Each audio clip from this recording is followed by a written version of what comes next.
teacher go to school? And here's your... What do you think of what's going on right now, mate? These evil little invisible parasites. Satan-worshipping Freemason moron. Do you understand what I'm saying? We're not run by factions. Get the fuck out of camera! There are much more powerful international forces in play. Is this pink eye? Is this what pink eye is? I don't fucking know what's happening. Please go outside and look at the mini quickly. It's been crazy, guys, but guess what? It's how it is, mate. Mate, because I want to do you slowly. But I ain't spending any time on it. Welcome to the Conditional Release Program, a podcast that delves into the netherworld of Colts, Crims and Con Artists. I'm Jack the Insider, otherwise known as Peter Hoisted for tax purposes. And I'm Joel Hill, and we have a big show today. Big. Yeah, so much going on in the world and in our neck of it that we had better get going ASAP. Yes. This will be a rapid intro with me merely making mention of our Patreon. If you want to throw a few dollars our way, go to www.patreon.com/the Conditional Release Program, and you can help us keep this program free. Well, free with the exception of the sponsorship of CB co-breweries who do fine work and keep Joel lubricated. Yes, lubricated indeed. Now, lubrication has had a bad rap recently with the latest tranche of the Epstein files, drawing many toward the sort of more salacious nature of all things moistening, and that's a damn shame. It's collateral damage and a very nasty affair that really should not be brought into this. And don't forget what P. Diddy did to the joy of lubrication, although I much prefer CB co-beer to baby oil. Baby oil is just so passé. It doesn't go down the same way, and there's no fizz. Quite disappointing. Yeah, despite the mineral oil, there's no mineral. Anyway, so look, I think you should do this too. So go to your bathroom cupboard, throw out your dirty satanic baby oil straight in the bin, and fill that bathroom cupboard full of CB Co. Now, I know what you're all thinking. What the fuck is that man on about? And you'd only know if you were holding a can of delicious Port Melbourne's Finest or Margaret River if you're that way inclined. There's two breweries. There's one there. Remember, folks, CRP10 at checkout over on cbco.beer will get you 10% off, but just don't mention lubrication because it has become a bit of a sore point. And with our many corporate commitments now out of the way, let's get on with the show.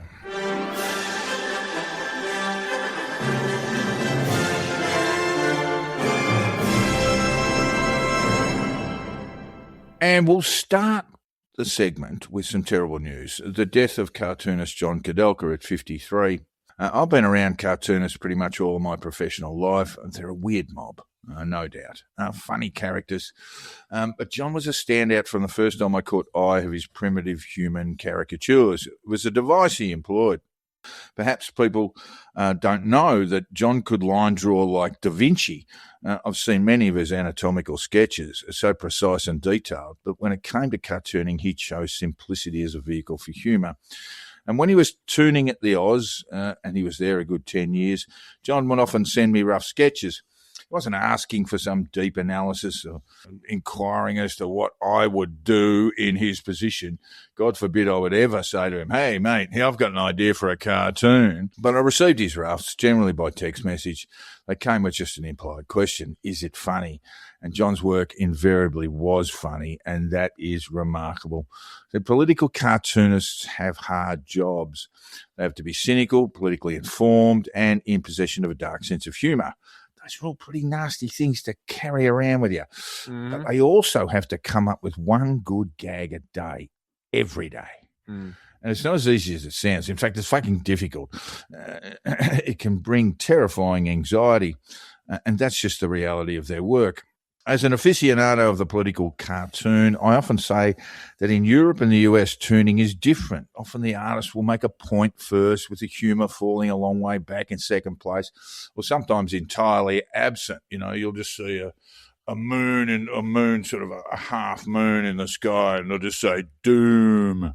Are you telling me that Ben Garrison is not funny? Because I take that personally. I don't think he's very funny. And he's a perfect example. Yeah. Make your point.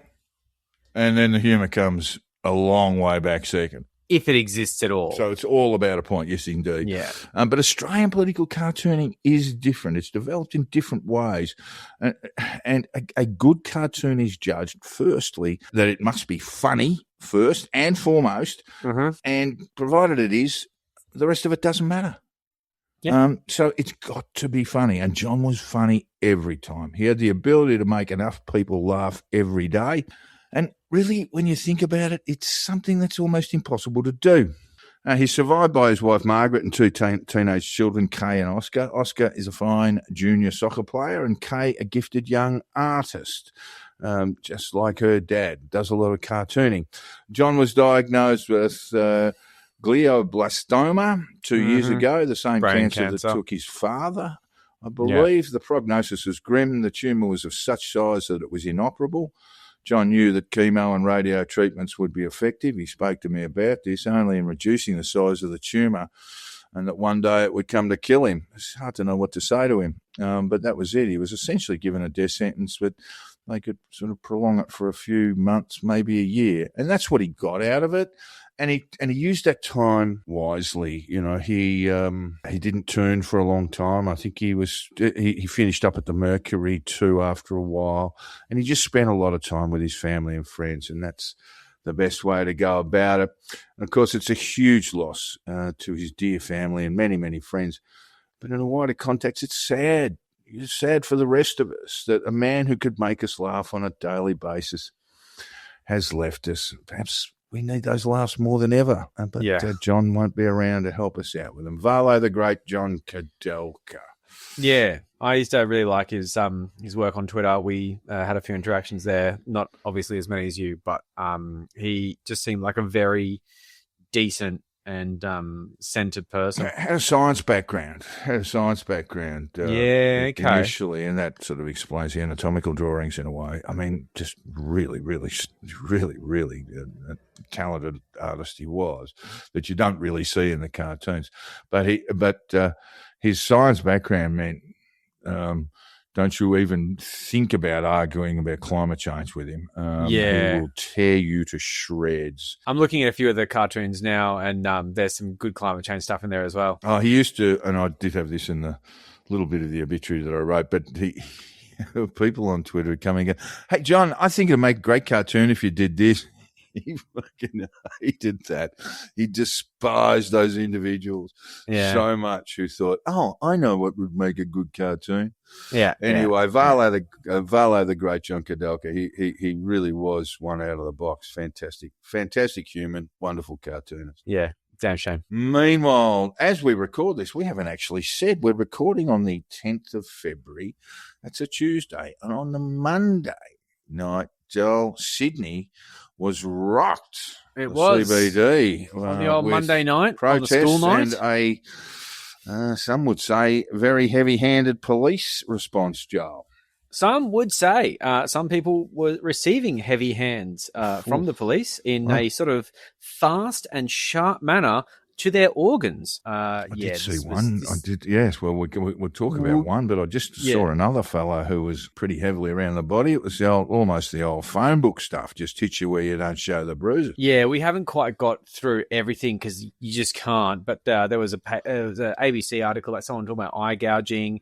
There's a lot. But look, we couldn't really record tonight without going past this. So, for those who've been a bit asleep, there was a protest rally organised by the Palestine Action Group, or the PAG, and that began just minutes after the New South Wales Supreme Court dismissed an urgent PAG challenge to the declaration of Mr. Herzog, his visit as a major event, which is a designation that granted police powers to move people on or close specific locations in order to manage crowds.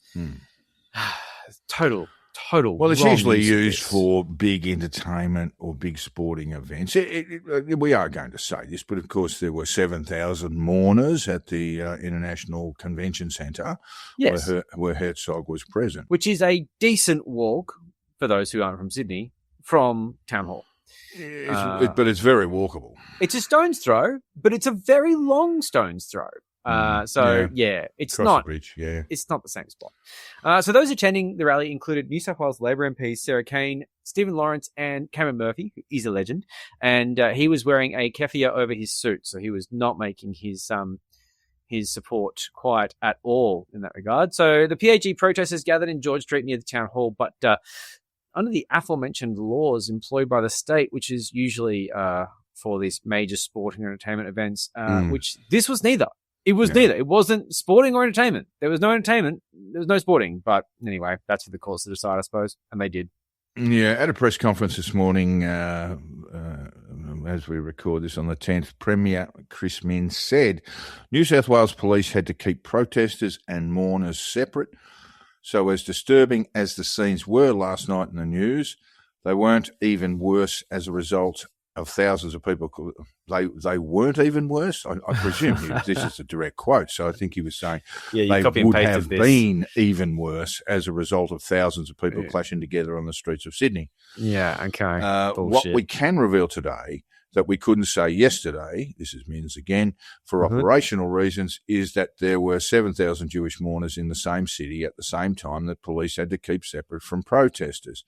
Now, that is a dynamic and difficult situation for New South Wales Police, and in the circumstances, you can't just look at an individual clip. You have to look at the last week of trying to de-escalate the situation that was rejected by the protest organisers. Don't believe your lying eyes. All that is just out of context. I'm seeing a fair bit of that sort of talk at the moment. Yeah, the Batuta wraps it up nicely, which we'll come up in a second. But like Minneapolis. PAG organiser Josh Lees told ABC Radio the protest had requested to go from George Street to Hyde Park or the New South Wales Parliament, but this was not allowed. No walkies. In any event, he claimed the protest was heading in the opposite direction from the 7,000 mourners at the International Convention Centre hosted by Herzog, which is basically in Darling Harbour for those who are geographically aware of these things. Ultimately, no one was reported to be seriously injured, but it's still early days. 27 protesters were arrested, some with assault police charges to their names, but not all people who were arrested were charged, as is tradition. Yeah, so I did see one cameraman who was detained. I want to talk about cameraman. He was just holding up a phone and up his phone and filming. Civilian filming. And he was detained for assault police, but was let go without charge later on that evening. And that sort of stuff happens. But it is pretty wild when these things happen. Anyway, it's an interesting application of the law. And of course, the somewhat famous now, one bloke who appeared to be fairly peaceful, was thumped several times in the ribs. Yeah, he'd be sore today. He'd be very sore today. He might, in fact, have a red-coloured bathroom. Anyway, now look, I don't want to make any conclusions on his age, but he seemed to have the grey-haired variety, and that means he's not going to heal quite as quickly as the kids might. Had the hands up too. I did see an extended version of that video just a few minutes ago, and a policeman on a bike seemed to just got to get himself a bit caught in the bike. Yeah. And he sort of moved over to the protester who at this stage had his hands up. He was sort of grappling, that is the police officer sort of grappling at his shirt, almost like to keep his balance. And the other police sort of, I presume, and this will need to be looked at because ostensibly it looked very, very bad. Very bad. Then they sort of weighed in thinking that perhaps they were thinking that this man who had his hands up was in the business of assaulting police. It was the only sort of explanation I can come up with that casts that particular group of police in any sort of good light. But well, look, okay, I've got a theory. Now, I only got 52% in criminal law, so don't listen to me. I'm not a lawyer, but maybe the police bike is considered a police officer, and in what he did by touching the police bike was assault on police. You can't do that. You can't assault police officers, including their bicycles. Their bikes. I'm not so sure about people. that, Joel. I'm not sure that would stand up. So you agree with my mark in criminal law?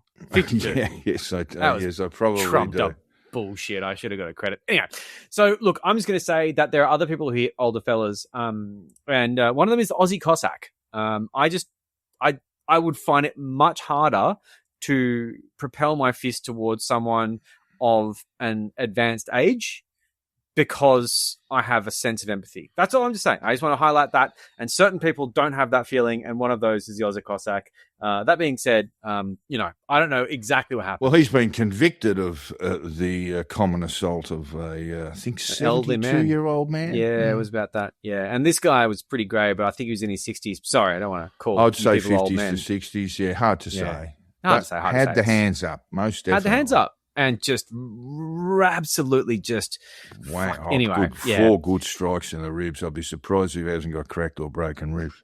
So the Betoot Advocate reported this beautifully with the headline, New South Wales government condemns violent protesters for attacking policemen's fists with their ribs, which is very good. And then on the Facebook page, a post that I saw where they posted, it says, disgusting and dangerous ribcage behaviour. But look, for anyone who hasn't had a bad day and wants to be incredibly upset, go and have a look at the footage from the day. It's fucking everywhere. It's incredibly violent. And it's going to have VicPol looking up north and thinking, we need to up our game. I mean, because they're the reigning premiers of protest violence, and this is just insane. So there's too much to cover here, so we are going to continue, but like there's just so much going on. So don't think we're selling this thing short, because this is a developing story, but you will be painfully aware of this over social media over the coming days, because this story isn't going away quietly. It's definitely still developing, and unless Zuckerberg decides to somehow throttle all the posts because, you know, they're controversial and not social cohesive enough, we're going to be seeing a lot of footage of people getting the shit beaten out of them by cops. It's pretty bad. Yeah, look, Greens MP Abigail Boyd was at the protest, and she confronted the New South Wales Police Commissioner, Mel Lanyon, in tears this morning at his press conference, complaining of injuries she suffered after being pushed by an officer, repeatedly telling the Commissioner it's just not okay. Boyd appeared on her Insta page last night sporting a neck brace. In the post, she blamed Chris Minns, but later detailed she had suffered no serious injury. But she said she was very sore. Yeah, and look, I'm sure like this. So, I think confronting the brass with that sort of thing as a person is really important, because sometimes, just like truck drivers swerve towards cyclists who don't see them as people, sometimes you've really got to bring humanity into it. But I will say, and I don't want to be controversial, and, you know, it is what it is, but the neck brace doesn't work for me, because it is too much. It did look a little bit Saul Goodman-ish, didn't it? It's ambulance chaser stuff. You might remember Saul Goodman had a cupboard full of neck braces. Exactly. An office drawer full of neck braces. But take a look at the photo for yourself, folks. It's on her Insta page. She wasn't injured, but obviously pretty traumatized about what happened. Not injured per se. A bit sore. She'd been pushed over. She had a few contusions, perhaps. I don't think she got the neck brace from her cupboard or from her, you know, sort of shady defense lawyer. No, she did spend at least part of the evening in hospital. Yeah. So that's like, you know, so a doctor would have given her that. But at the same time, anytime I see a neck brace, I'm like, oh, do you want some compo, mate? It's a reflex. It's a Pavlovian response to neck braces. Has got that kind of symbolism. I can't help it. Yeah. I can't help it, man. So it just is what it is. But in no way am I advocating violence towards this woman. And I'm really glad that she went to the police commissioner and just went, hey, dickhead, you fucked me up, and that's not cool. So look, to be fair to Chris Minns, too, the 1, 2, 3. I thought there were 4, but I've only got the names of 3 New South Wales Labor MPs. He said that he would take no action against them. He didn't agree with what they did, but I tell you what, they might take action against him and roll him as fucking leader after this, but we'll see how that goes. Oh, I don't think so, John. Well, he is very really popular, which is. But look, we are talking about some real issues around social cohesion here, and it's not good. We would obviously say that it's not good, and it's probably worse in New South Wales than in any other state in the country at the moment. We've got some issues about Western Australia that we're going to talk about soon, but this whole notion of social cohesion, this term that well known to academics, sociologists, etc., and also used by Anthony Albanese, whatever they're doing to create social cohesion, and in the New South Wales state government or indeed in the federal government, isn't really working at the moment. It's just being kicked in the fucking balls. That's what's happened. And we've just got an us and them situation, and that's not good. But there's this idea that, like, you know, Albo has been pandering to Western Sydney to get their votes, and maybe the New South Wales government doing the same thing by not acting hard enough on anti-Semitism, which is, of course, all complete bullshit. But if you believe that, or even if you just vaguely think that Western Sydney is an important voting bloc, which it is, the idea of seeing a group of Muslims who knelt to pray in the CBD and then were accosted by police, with some being dragged away, arguably thrown, that is not a good look. Yeah, it's certainly not a good look. I'm not quite sure whether the prayer was sort of... Look, I don't know, but it looked a little bit performative. Sure. But at the same time, as you say, absolutely terrible look. It's and a you've really bad just got to ask yourself if there were a bunch of Christians collectively praying, being slung around by the police, there would be hell to pay. Oh yeah, and like Jews doing that would be insane. But that's a whole other story because their rituals are very different. But at the same time, like it is this idea of religion being slightly sacred, and that is fucking. It just looked terrible. That's the sort of video that goes all the way around the world. Yeah, it is. Yeah, it might be like Elon Musk putting his kids on his shoulders to make sure that he doesn't get shot and the kid takes the bullet. I get that it could be performative, but it doesn't really matter. Like the cops doing that showed they did not give a fuck, because a little bit of judgment would have gone a long way in that situation. Yes, I mean, President Isaac Herzog's official visit to Australia ends in 2 days' time on Thursday. I believe he left Sydney today. And do you know how I know that? Cunt drove past me. Oh, right. Okay. Straight. Yeah. So, like, I put my finger up in my bold, effortless activism because everyone knows that I am not a good activist. I'm not an activist at all. I'm rarely at protests, and I'm an absolute shit kind of a lefty. But hey, I gave the finger to Herzog, so I've done more than all you pepper sprayed pricks. He's an interesting character. He's a former Labor Prime Minister. Yeah, people have laboured in that Israel. Before. Israel has this very disparate set of political parties. Yeah, they do like the proportional representation coalition shit. Where you simply there will never be an opportunity where one political party, Likud or Labor, could actually govern in their outright own right. majority. Yeah. So they always have to have these coalitions of convenience, which is usually a healthy democracy, unless it turns out that you can just coalition with a fucking extremist right-wing organization and get everything through that way. And that is in fact what Netanyahu has done. So Herzog, who has, it's really a symbolic position, the presidency of Israel. It's more like their governor general. Yeah, but he seems to have fallen over. Well, I guess October 7 changed a lot of people's thinking, and he seems to be closer to Netanyahu than he was during his political career. Yeah. Everyone's using that whole, he used to be a lefty. It's like, I don't care. They've erased Gaza from the map. So, no, I'm not interested in fucking weasel words. Anyway, that was bad. All right. Protest. We are going to take a look at the March for Australia cohort in a separate episode. Going back to Australia Day and beyond. There's too much going on there to deal with it as a news item today. Yeah.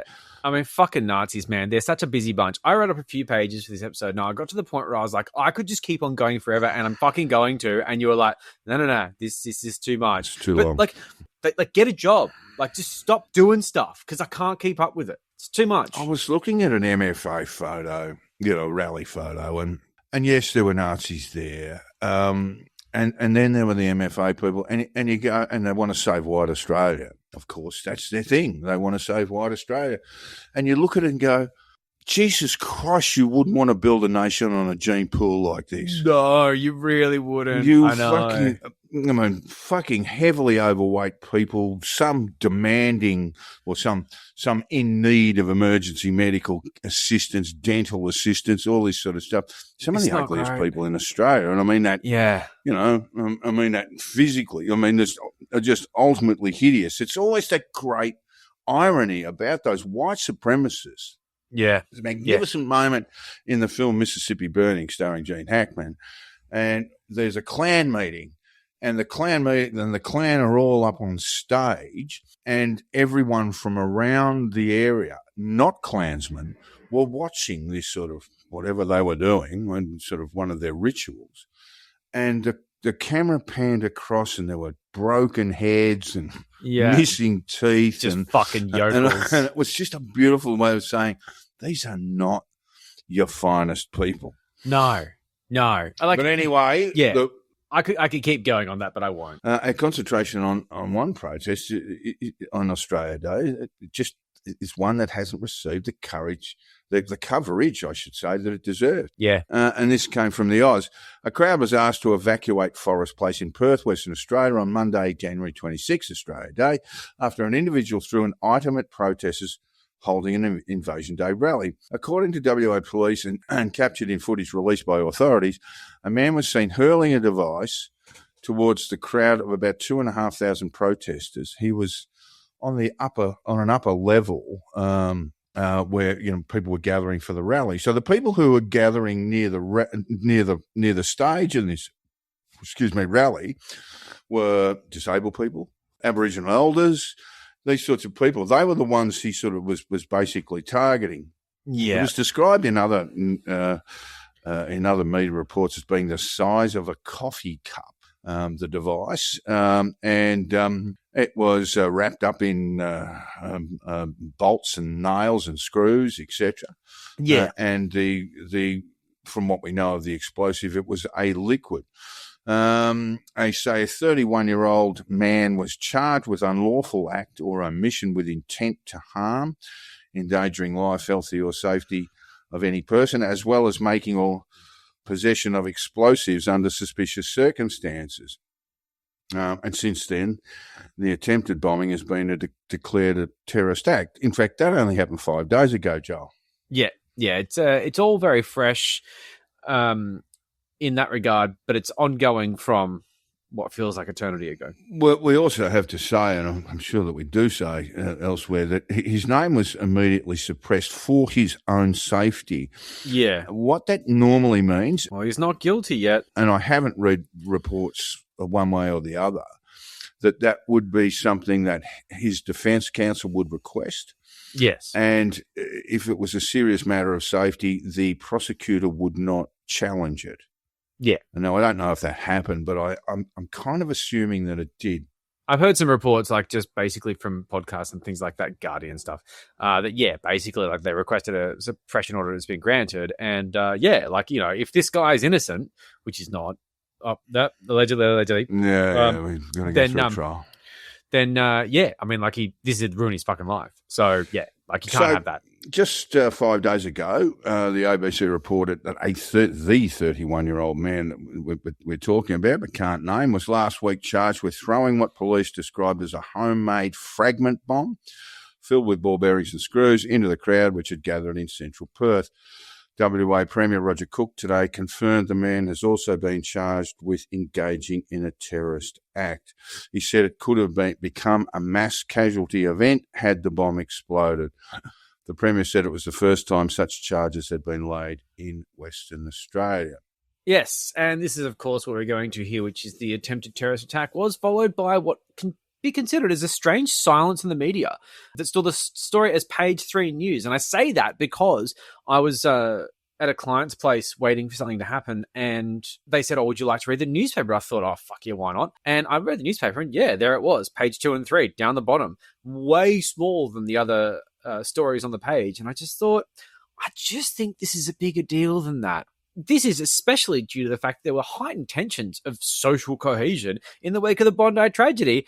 The story not making the front page just seemed kind of fucking insane to me. Now, it was on the front page of the West Australian paper, which is a Seven West media outlet, not exactly known for their left-leaning tendencies. And according to our friend Athena Fudgepacker, apparently it was on the front page of the Oz. Is that true? Yes, it was. Yeah, it was. Yeah, well, there you go. So it wasn't completely fucking buried, and surprisingly enough, it was on a couple of pages that, on front pages that lefties don't tend to associate with, progressive causes. Well, I know a lot of people talked about this, that there was not enough reporting on this. But the difficulty for reporters is that once that suppression order comes in place, there's very little you can report beyond what we've already said. Homemade bomb, now a terrorist act, now considered an alleged terrorist act, homemade device, where he was, the number of people in the vicinity. There were all of those people were asked to vacate the premises, not being told why, and probably that was wise at the time. But there was a sort of bit of a panic in getting people out of there. But beyond that, you can't talk about him. You can't talk about his motives. You can barely talk about the suburb he comes from. Not that that's going to give you anything. That was published. So what I'm asking, what's the media supposed to report once they've done the primary stuff about his arrest, his first appearance in court, and what he had allegedly attempted to do?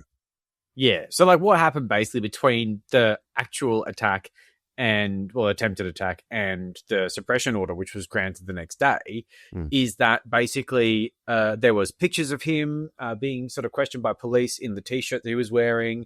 There was, comments about his age, all that sort of stuff. Yeah. So there was quite a bit of sort of information that came out. I don't think it's necessarily the information wasn't there, but like with anything in the media, it was which page it was on. And it just felt like it was not being amplified. Now, after the suppression order came in, which was very soon after, that's very reasonable. That sort of stuff just needs to be deleted. Sorry, it was a Tuesday morning, yeah. Yeah, and like that is a very short turnaround time. It just says fuck off to the media. It does. That's what suppression orders say. Yeah, you really can't touch them. You really can't touch them. You can't breach the suppression order. Makes it dangerous. But you can't do anything that might be likely to lead to his identification. So it really is skulls and crossbones. We've talked about this suppression orders in a range of instances. Some Aussie Cossack violated one. Very wealthy individuals charged with sex offences, sometimes child sex offences. Yep. Apply for and receive suppression orders. Victoria is the king of suppression orders. Yep, your bugbear. They issue more than the rest of the country. I think South Australia comes in second, oddly enough. Okay. Lots of churches. And it's just got skulls and crossbones written all over it for the media. It's just you basically, if you're a reporter, you're sitting and waiting for a press release from the Western Australian Police Force in this case. Yeah, in order to give you the green light to actually amplify something. In order to report any more. You really can't dig. You really can't dig. Yeah, well, you're not allowed. There's a suppression order. It's in the title. So yeah, no, that's quite right. But I mean, like, also, like, just to give you a bit of an idea, like, as much as it did feel like there was nothing going on, Albo did comment the next day. He fell short of elaborating because he said it was before the courts. And Deputy Opposition Leader Ted O'Brien, he stayed fairly mum on the whole thing, but also claimed the investigation should be left to run its course. But this is, to me, very sort of light language considering the nature of the attack.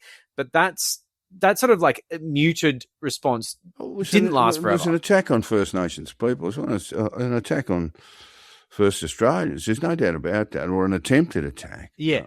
Yeah, we saw an attack on the Jewish community in December, and now we've seen an attack on First Nations people. This is becoming a fucking pattern. Fortunately, and look, it obviously, that's the difference in the story. In Bondi, 15 people were murdered. Yeah. Fortunately, in Perth, no one was. That's the other big difference. And 100%. I totally agree with that. Yeah, and it would seem, we'll get to what we know of his motives in a moment. Yeah, but carry on, of course, Joel. like, the mass casualty event that we're talking about only failed due to the incompetence of the terrorists, alleged terrorists, of course. Sorry, and it just seemed like a bit of a big deal that this happened, and like, I totally understand, and it sounds like you do too, that First Nations people were quite reasonably took this silence quite personally, a bit of a slight against their sense of importance in the, I've always got this thing of like, how much is a person worth on the American scale? It's like, if you're, say, like an Iranian, you might be worth maybe 10% of an American. But an English person, you could be up there at like 80% of American, maybe even 85% of American. And a Canadian, they could be like 90% of an American because they're quite, identified. Not anymore. Well, no, not anymore. But there is that sort of weird scale of like, Palestinians, mate, they're like dime a dozen on the American scale. And that's really fucking sad. And that's one of the reasons why people are so pissed off about the genocide over there.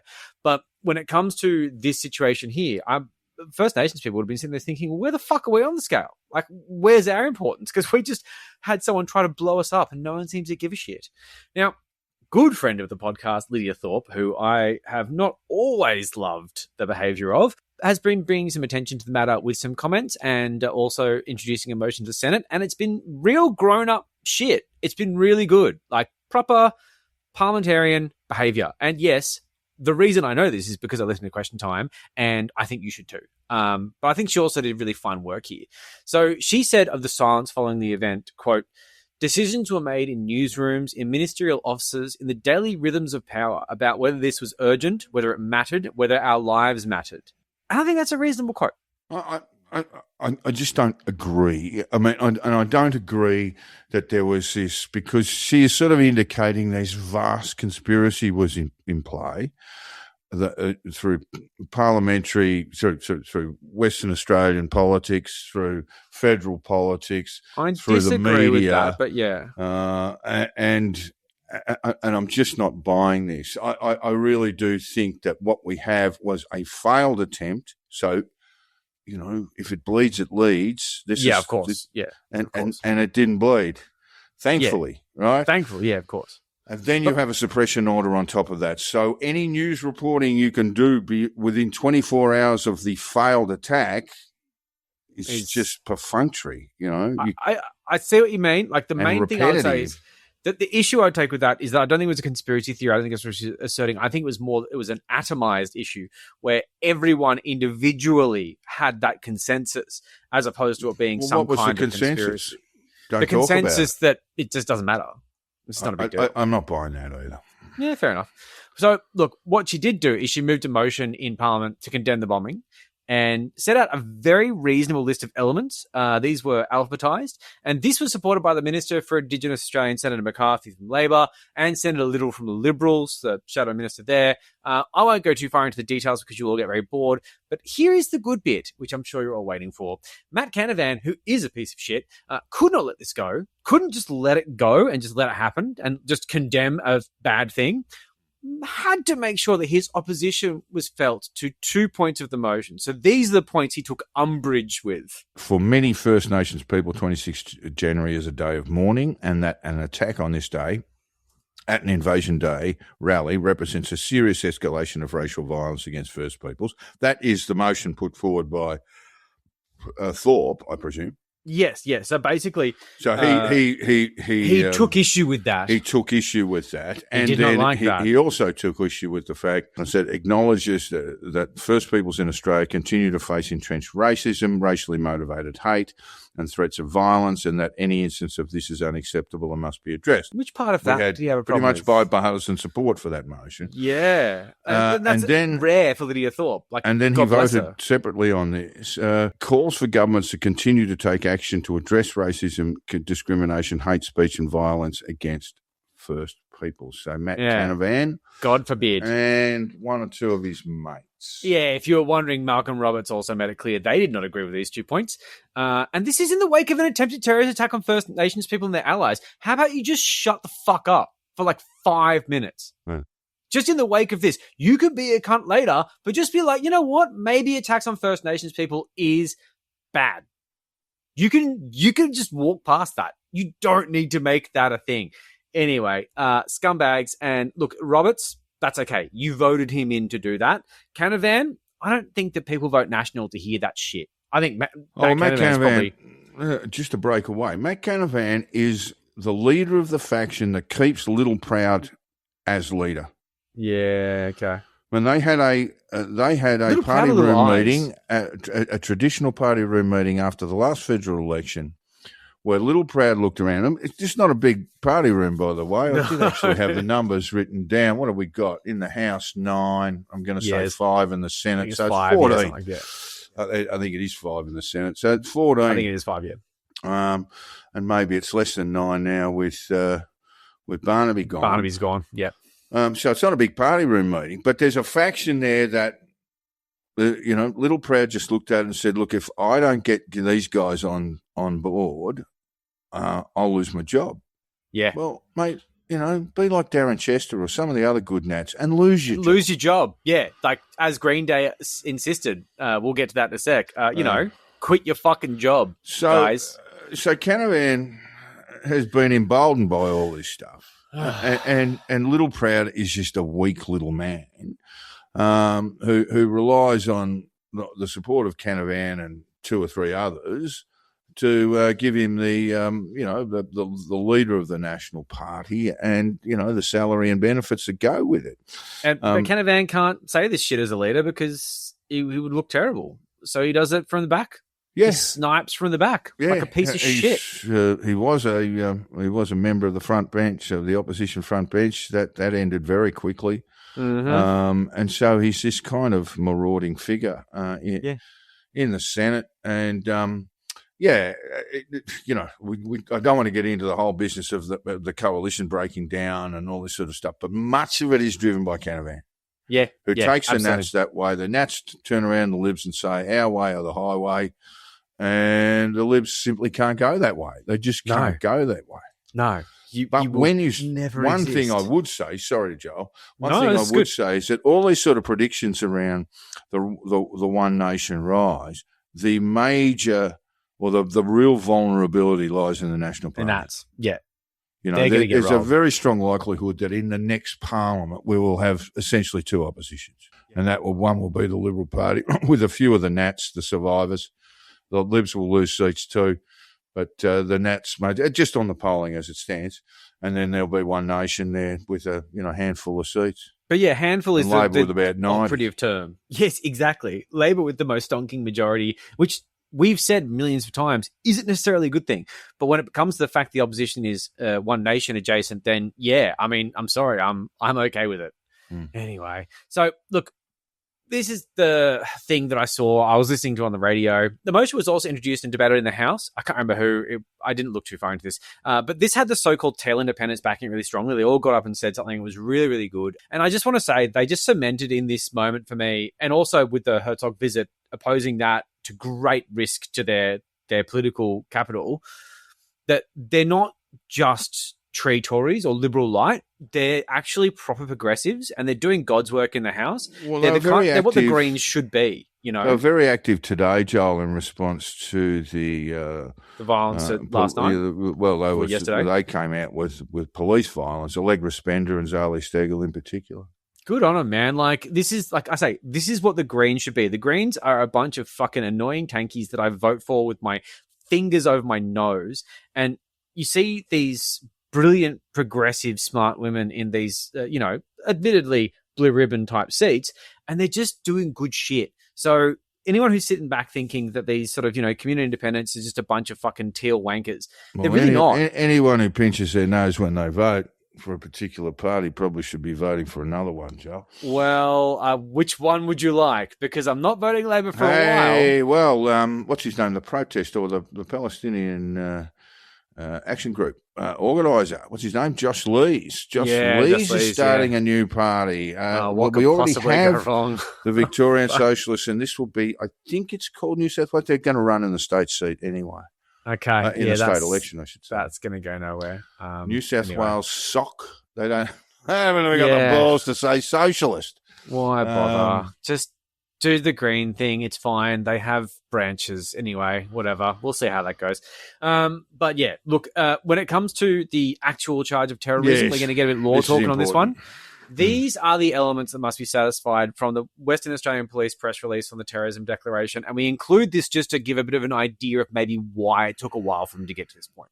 Indeed. Under the Criminal Code, 3 key components must be met to charge for a terrorism offence, including the action causes or threatens to cause serious harm to human life, serious damage to property, endangers life, creates a serious risk to public health and safety, or seriously interferes with critical infrastructure, and the action is done with the intention of advancing a political, religious, or ideological cause, and the action is done with the intention of coercing or influencing a government by intimidation or intimidating the public or a section of the public. It is alleged the man acted to advance a national racially motivated ideological cause. We'll get to that in a moment. But those three things, the Bondi attack was named a terrorist event, and that's a no-brainer. But that was done within hours. Yeah, it took weeks for days. Couple of weeks. Oh, no, it was only announced basically on the 5th that he was being charged with terrorist offence. Yeah, it's about 2 weeks, yeah. So, yeah, sorry. Weeks does sound a bit long. 26th to the 5th, it does sound like, it feels like weeks, but it's only It feels like fucking forever, but yes. That's the sort of police work that needed to be done. Is it going to satisfy those three clauses? Yeah, and you got to do that, and you got to do it properly, because this is also like, it's not one of this like sort of federal laws. It feels a lot more like those things, much more like, sort of, agency related. This is the Western Australian cops just trying to make this thing work. And if they don't do this properly, then this fucking asshole gets away with it. So yeah, I get that. Yeah, so absolutely right. And the nature of these laws, and that's not just in WA, but the nature of these laws are from state to state to territory and federally, mean that essentially the investigative process occurs in secret. Yeah. And that's the way they wanted to do it. When we had the first round of terrorist planning events around, I guess, the start of the second decade of the 21st century. Yeah. We've had various terrorist offences before that, by the way. Yeah. Things got pretty hot. Oh, yeah. Serbian bombings. The Hakoah Centre, or the Hakoah Club in Bondi, a Jewish sporting social club, that was bombed. Hilton Hotel, yeah, very, very sketchy what happened there and why. Yeah. But yeah, I do also remember, there have been various events around some Turkish Armenian populations and things like that. Always ongoing pressures with the Serbians v. the Croats. Yeah. So, look, as for motivation, the ABC quoted the Western Australian Police Commissioner Cole Blanche as saying this. The Commissioner said authorities, including intelligence agencies, had no intelligence. We shouldn't put a full stop there. I know. Had no intelligence that this attack was being prepared. Yeah, he said there was evidence that the man charged was self-radicalised and had access to pro-white material online, and this is all quotes, that ideology is prevalent across his access to the internet. I wonder what sort of contact he's got with the NSN job, allegedly. Yeah, I wouldn't be surprised at all. That might give rise to further charges. Order of Nine Angles business. There's all sorts of stank on that. I do love the fact that the ideology is prevalent across his access to the internet, showing that Cole Blanche is not reading from a script and has no idea how the internet works. But I'm sure the people investigating do. But as a guy who's into tech, reading that hurts my soul because that's gibberish. But yeah, we know what it means. So we have a trial coming. We're going to keep our listeners updated because we love you, and this is really important. On the surface of things, this was a planned mass-killing terrorist offense, allegedly. And while the suppression order on the accused identity went a considerable way to prevent any discussion of his motives, as you discussed in detail, which is very important to cover, it is obvious the media downplayed what could have been a mass casualty event, and that has left a bad taste in the mouth. Yeah, I think that's the way, and people are entitled to look at it that way. I just do think that there are two elements. One is we dodged a bullet, particularly those people on the ground at that Invasion Day protest, including Aboriginal elders. I saw a number of interviews with people who were there, and there was this sort of sense of panic. I was just told, get out, go this way. Yeah, which is pandemonium, people with disabilities and things like that who were also up at the front. So God, just thank God that it just didn't get worse, that this device didn't go off, killing a number of people and injuring others. And I suspect there was a fair amount of relief about that too. But also these suppression orders around terrorist offences, I kind of get it. One thing, as I said before, the suppression order was granted about this man's, the accused, safety in custody. Do we actually get to the point where we start talking about the number of Indigenous men in prison in Western Australia? Yeah, because I guarantee you there'll be more there than there are whites. You won't have a good time, and so it won't be a very, very nice time. Yeah. And that might be another thing that perhaps people, because he'll be on remand, and that's not a good place to be if you're just been, put in there for possibly killing a bunch of blackfellas. So, look, we were going to discuss gun laws, and we will eventually. We have a nice little scripted part here, but look, we're running a bit over time, and I think that we can cover this in a future episode because it's already late. It's already late. We'll just do it later. And we want to do justice to that particular topic. We want to have a chat. On the surface of things, it seemed to me to be unnecessary to legislate rather than just tighten up the existing laws. Anyway, we'll talk about that whole We'll thing. Go into it, but like the general thing for me, I think is basically and the policing of the laws. Policing of the laws, but also the digitizing of the laws. The thing about more awareness of domestic violence offenders and not having guns, things like that make so much sense. And I think that to give this thing justice, we probably should really air it out, and we don't have time for that because we're already running up. And we've got funny shit. And we like our entertainment light, Joel. And this is why. This is why we're going to cover the Super Bowl halftime event. And of course, this will make the episode way less fucking awful. The Seattle Seahawks featuring Australian punter. Yeah, he's a fucking star. He's considered the best punter in the NFL. We won Super Bowls, and played very, very well too when called upon. But yes, of course, then we had not one but two halftime shows, Joel, for the Super Bowl. We did indeed. So the NFL Super Bowl did result in a 29-13 win by the Seattle Seahawks over the New England Patriots. Some of you will know what that means. I hate most the of you Pats, won't. Man. I hate them. Yeah, they're cunts. Yeah, was that a Brady team? Probably was. Yeah. Fuck that and guy. they just used to win everything. It was just used to annoy me. And the fact that they actually made the Super Bowl this time meant they had a really easy run into it. Yeah, they can get fucked. Anyway, they copped the thrashing they deserved.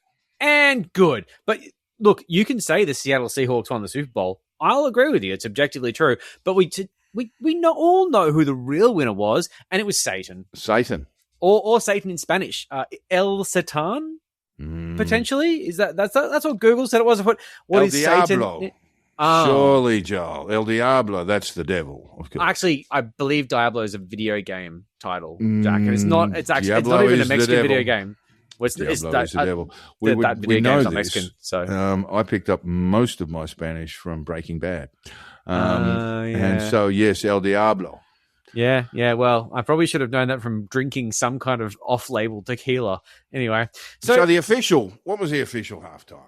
It was Bad Bunny, a Puerto Rican artist and thus a US citizen, must be noted, who is the most streamed in the world and was booked for the NFL halftime show some time ago, last year, like September or some shit. And this made MAGA chugs and right-wing culture warriors deeply upset for reasons very worried. We all understand. Racism. Not only does he not sing in English, but he endorsed Kamala Harris last election and doesn't support the often violent deportation efforts led by this administration through the multi-billion-dollar ICE operation. That is basically treason, I think. He's a domestic terrorist at this point. I mean, the bar for that's quite low at this point, so I guess we could lump him in there. Bad Bunny lived up to his terrible reputation by refusing to sing in English, and it did involve a bunch of scantily clad broads twerking their bottoms. That's not unusual for a halftime. Disgusting. Oh, you don't know what it's disgusting. That's not unusual for a halftime. What about the salacious music, Jack? Disgusting. Oh, disgusting. Yeah, well, that was disgusting. Yeah. Disgusting. So not even in English, so we couldn't understand how salacious it was. Exactly. It was probably really bad. I could go into that. So Donald Trump eloquently predicted this happening and said this on Truth Social. The Super Bowl halftime show, which he watched, by the way, is absolutely because it was on at Mar-a-Lago. Is absolutely terrible. One of the worst ever in caps, and an exclamation mark. It makes no sense. Is an affront to the greatness of America and doesn't represent our standards of success, creativity, or excellence. Someone has typed this for him. Nobody understands there's no way he's going to be able to spell excellence. Nobody understands a word this guy is saying. It's Spanish, Don. Spanish. Mm-hmm. And the dancing is disgusting. Disgusting. The girls are too old for a start. Oh, someone shouldn't have said that. He said, and the dancing is disgusting, especially for young children. What? And wouldn't have thought young children were top of your priority of concerns. Yeah. Especially for young children that are watching from throughout the USA and all over the world. Yeah, that does look like he didn't actually type that out. Well, look. He's just sitting there going, yeah, do something. whether he typed it out or not, despite your sarcastic Not enough tone. caps. It would have been heaps of caps. Success, creativity, or excellence would have all been in caps. Greatness of America would have been in caps. He did capitalize the first letters. Very Hunter S. Thompson behavior. Yeah, he does do that. Look, he does do that all the time. No one's ever told him how to use proper nouns, and how to capitalize when to capitalize nouns. I say well done. Well said, Mr. President. It's about time someone stood up for America. It's about time. Now, the Super Bowl halftime show was sponsored by Apple Music, which is genuinely odd considering how much Tim Cook, the CEO of Apple, has sucked up to Trump since he took office. He gave him that little trinket that was worth like $500,000, had like gold on it or some shit. Yeah. Real dumb. It's just gross. Gave to the inauguration. It's just disgusting. It's almost like all of this is just sort of a distraction, so we don't pay too much attention to Donald Trump awarding himself a $10 billion settlement from the US government at the direction of his own DOJ based on a fucking tax return leak he should have given up in voluntarily. Well, Joel, anyway. That's going to come across his desk at some point, and he's going to say, well, do I deserve the $10 billion? Or he's going to maybe say I yes. just cut it down to $25 or something like that. No. Yeah, so that'll be his decision. It'll be I interesting. do note that his action, what was it, $15 billion defamation action against the New York Times has fallen over today. Oh. No legal basis. What a shame. Yeah. This $10 billion lawsuit against federal government has no legal basis, but hilariously enough, he's the defense and the plaintiff. Whoa! Yeah, well, his counsel in court was an 18-year-old girl with large breasts. Yes. No legal Handpicked degree, from but the supermarket. Terrific to have around. If you know how his legal team, anyway, that I can't remember the girl's name, but man, she's just that one. Her life is over. That one who's been told in the court in the state of Virginia, never come to our courts again. Yeah, otherwise you will be in actual trouble, and you're lucky you're not. Anyway, Give so you let's a just fat get lip. back to. Oh no, someone's already done that for you. Yes, with the needle. Anyway, so look, let's just get back to Bad Bunny here because that's the real story, right? I didn't see any of this. Well, I never watched the halftime thing. It bores the shit out of me. I remember seeing Springsteen once and it was okay. And then I thought the Dr. Dre show with, the others, that was good too. That's because you like marijuana.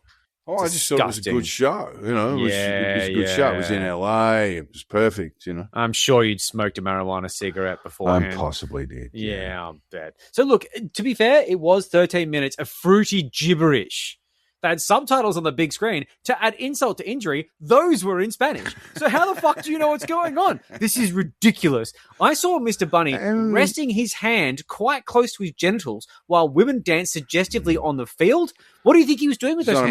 It's not America. It's not American. This is disgusting. Throughout the entire performance, I did not hear one reference to the Bible. And if I did, by accident, it didn't count because it was in salsa speak, gibberish from the Isles of Nowhere. Yeah. It's not good enough. And I'm disgusted. What would Spanish speakers know about our Lord and Savior, Jesus Christ? Yeah, Jesus? Shut the fuck up. Jesus. Yeah, of religion in South America really goes all the way back to Spain. It was intensely, some would say fervently and possibly even violently Catholic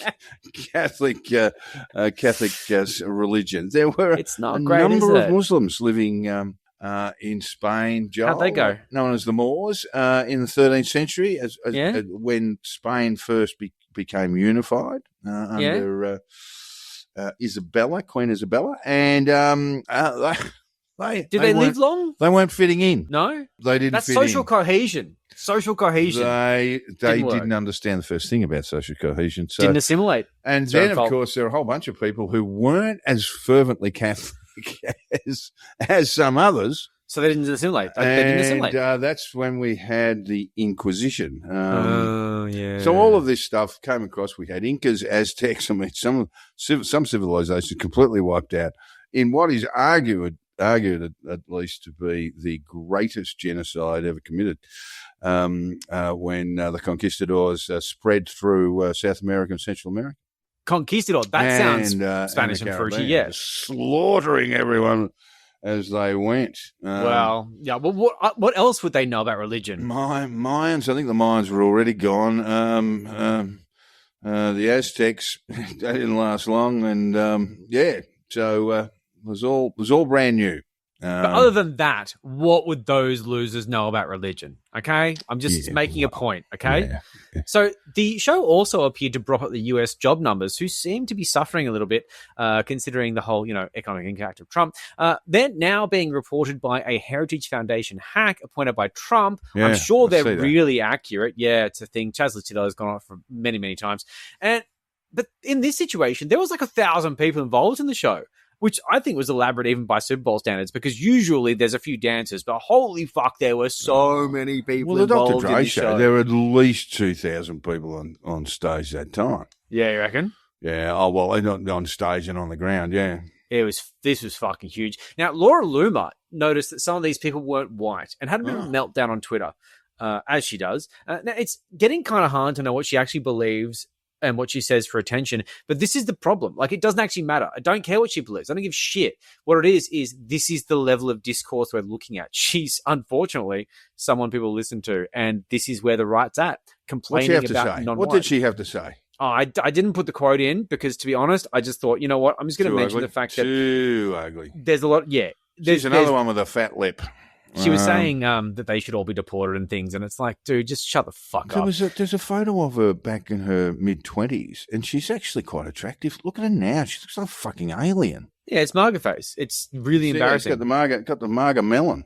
Yeah, it's just embarrassing. So, look, if you didn't think that non-white dances, foreign languages, and shaken booties was satanic enough, they had to make a real point of it. Real symbolism here with a cameo from well-known Satanist Lady Gaga. Oh. Ooh, big friend of QAnon, who thankfully sang in English, but it was obviously going to be some kind of, Didn't know Lady Gaga nod to eating up. babies. Yeah, no, she turned up, did her thing. She's got a little trumpet on her arm, whatnot. Yeah. So yeah, I'm expecting some real baking from some smart people about how that was somehow a nod to Satan. And of course, this is very important because Ricky Martin was in there, and that might sound harmless until you realize that not only does he speak Spanish, but he's also a gay. Gay Spanish. The worst The kind. finale was sent off with some King's English, finally with a message that said, the only thing more powerful than hate is love. You can absolutely bet that Margaret Judd saw that as a direct attack on them, which should lead to some introspection, but it won't. You can't see why the kids of America were under attack from this perverted halftime show with messaging like that. Thankfully, real Americans had an alternative to this, which said there were two shows, and this is the second. And it was strictly sexless, if you count Kid Rock. Yes. There's no sex going on there. There was no immediate or obvious satanic worship. No. The only thing that dries up nether regions more effectively than Ben Shapiro is Robert Ritchie. Who's that, Joel? Yeah, he's also that's known as Kid Rock. Upper middle class boy who pretends he's escaped from some fucking punk hellhole. Yeah, but not sexy. His dad ran a car yard. He is an upper middle class boy pretend he's come from nothing. Oh, he's a massive Nepo baby. He's a fucking mega Nepo baby. So Mr. Rock and a bunch of other country stars that I don't give a fuck about personally just sort of distinctly shared a certain skin color that Laura Loomer approves of, had their own halftime show under the banner of Turning Point USA, doing their own all-American halftime show. Who gives a fuck? Apparently a few people, and that's why this planet is doomed. So Kid Rock headlining the half-assed halftime show, and he could be seen clearly lip-syncing to a recorded track. Now, that's not good. So they've only got 13 minutes, Joel. It is, yeah. And Bad Bunny fit not a a lot of lot time to into do it. a lot of stuff. So Yeah, especially when you're doing a fucking joke half-assed gig like this. So through the my issue is that like lip-syncing requires syncing. And that syncing part must be a bit of an overstatement there. Exactly. It's the problem that caused the Milli Vanilli disaster. But this, I mean, they surely made an effort. He repeatedly just took the microphone away from his face when the vocals happened to play over the speakers. Ooh, this is what Seattle grunge bands used to do in protest of lip syncing on like network TV, not people who were trying to trick their audience into thinking they were performing. Cole Chisel at the Countdown Awards. You remember that? No, I don't. They But just did smashed they the tell place this? up Yeah. because they were told to lip sync and they just And didn't they're want to do it. Fuck this. Yeah, yeah. Like Kurt Cobain did a thing. It's totally a thing. Like, but like this wasn't that. So I'm just going to give a bit of credit to him. To be fair, his 1990 hit Bawitdabar. What? Yeah, try and say that 10 times quickly. He can't. It's a proper karaoke trap. People will be like, oh, Bawitdabar, I can fucking do that. And then they're like, oh my God, the fast-paced rapping. I don't care what you occasional say. screaming. It's not going to work. If you're in a karaoke bar and say, "Hey, I want to be Kid Rock," I'm leaving. I'm leaving. Well- and I wouldn't be there in the first place, to be honest. But You're missing a great chance to throw schooners at someone. No, just fucking no. But look, also just as a side that everyone's surely aware of this point, Kid Rock is a very strange choice to headline the family and faith-friendly alternative to the evil ethnic halftime horror show.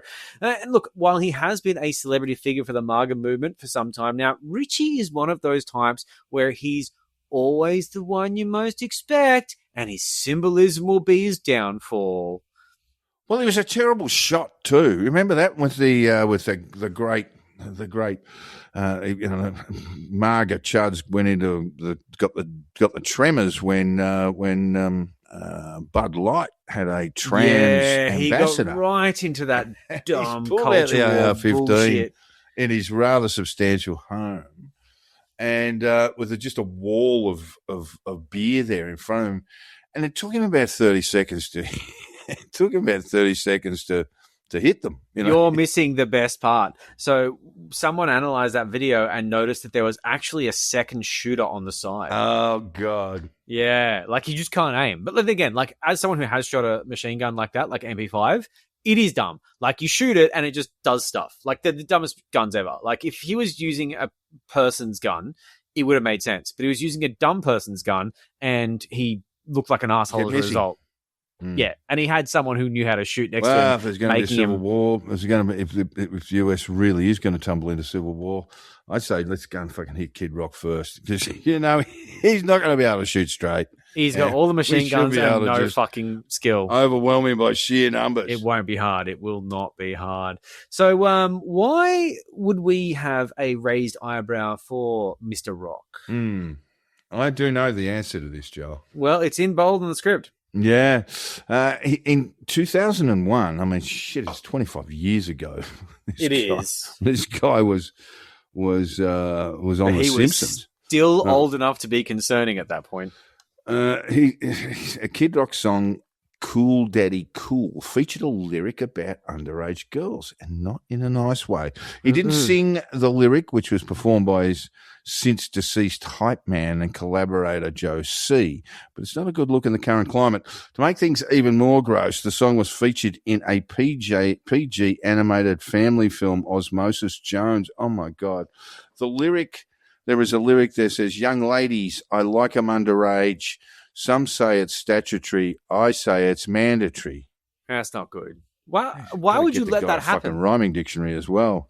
But like, who would put that in a fucking movie for kids anyway? I know. Like, what the fuck, man? What was Osmosis Jones? I have never heard of that film. It's a Farrelly Brothers film, actually. Oh, Jesus. Yeah, I didn't like. I looked it up and I was like, oh God, I'm not going to look further into this. This is gross. But he also said something very charming about the Olsen twins on Saturday Night Live. Oh, yeah. Why is every guy in America waiting on these chicks to turn 18? They're chicks, baby. They're not women. They're women or ladies. I prefer broads, but that's chicks, fine. Yeah. Or pieces of ass. Yeah. Property. Why is every guy in America waiting on these chicks to turn 18? If there's grass on the field, play ball. Yeah. That's similar to how he said it. He said it much more enthusiastically, but in a satirical way. And look, to be fair to Mr. Rock, this was like a Weekend Update style sketch, and it's a joke. It's clearly a joke. But this is the thing here. Like, it's become quite clear that you said this to me a million times. Pointing out MAGA hypocrisy is a fool's errand. It's a stupid thing to do. It's very obvious. We've all got past that point now. It's normal. But it just feels like a bit like you don't want someone who's publicly said they want to fuck teenagers to headline your family-friendly faith festival. I guess Russell Brand is an exception to the rule as well. So, like, maybe I should give up on this idea. I don't understand the mindset. Rusty, I see, is facing a few more charges than he was in the first instance. Not surprised. That trial, I think, it gets underway in April, I think. I look forward to seeing the results of this. It's going to be a beauty. Yeah, he's going to go to Jaily Whale. Oh, so look, this doesn't. But in there, he'll write lots of bookie books. Yes, he will, and he will have the royalties taken by the statey weighty. Anyway, so this doesn't seem to bother people of faith who have bought into this dopey culture war hook, line, and sinker as usual. Twitter user David Studer, and I have to stipulate this. He's a blue tick user with 527 followers. Said this. Davin, you are wasting your life, son. I want to establish that he's nobody, that's all. Anyway, he said this. Kid Rock's past work is not the issue. It's Bad Bunny's current work that is the issue. Kid Rock preached Jesus and Bad Bunny preached sex, drugs, and alcohol. Which is more biblical? I would have said the sex, drugs, and alcohol. I know, right? But I'm just thinking about the Old Testament. Yeah, but like it's such a fucking insane thing. Once again, MAGA hypocrisy. I shouldn't worry about this. Well, but like, as if the Bible is so overwhelming now that when the likelihood of President Trump being involved in pedophilic activities with young girls, with teenage just perving girls, on them at a pageant. It was all just all of a sudden. It was like, locker room talk. Don't worry about it. Yeah. That was we can grab them on the pussy. But when it became likely that this was going to become an issue, people said, if they can carry 2 buckets of water, they're good to go. As Kid Rock said, if there's grass on the field, play ball. That's what they fucking believe. Joel Davis is the same. I'm sure he doesn't exactly like being reminded of it, but he's a big fan of marrying kids. Who is? Joel Davis, the Nazi. Oh, it's a whole thing. Yeah, I might it's even a whole thing. Insert that into the I figured you know that.